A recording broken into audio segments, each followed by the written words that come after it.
তো গাইস, আমি একজন গরিব ও দরিদ্র ঘরের ছেলে। তো নিজের স্বপ্ন পূরণ করতে গেলে কত কষ্ট হয় সে একমাত্র গরিব ও দরিদ্র ঘরের ছেলেগুলো জানে। তাই আমি চলে এসেছি কোম্পানি কাজে হায়দ্রাবাদে। অনেক দিন হয়ে গেল। প্রত্যেকটা ছেলেই আসে বাইরে কাজে যে কোনো স্বপ্ন নিয়ে। যেরকম আমার একটা স্বপ্ন আছে, সুন্দর একটা বাড়ি বানাবো। তো চলে এলাম সকাল সকাল কাজে কোম্পানিতে। সামনে যে দেখছো এই জেলখানাটা আমাদের হলো কোম্পানি, যেখানে 12 ঘন্টা ডিউটি করতে হয় আমাদেরকে।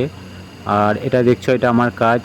প্রতিদিন এসে এই ভাটি থেকে মাল বের করা, এত গরমের মধ্যে, তারপর আবার গরম ভাব। যারা ভাটিতে কাজ করেছো তারাই জানে। আর এটা দেখছো, এগুলো হলো টোসের ছাঁচা, যেখানে টোস হয়, গরম গরম মাল বের হয়, চা দিয়ে খায়। তো রুমে চলে এলাম। রুমে এসে দেখি ডাল আর আলু ভাজা করেছে।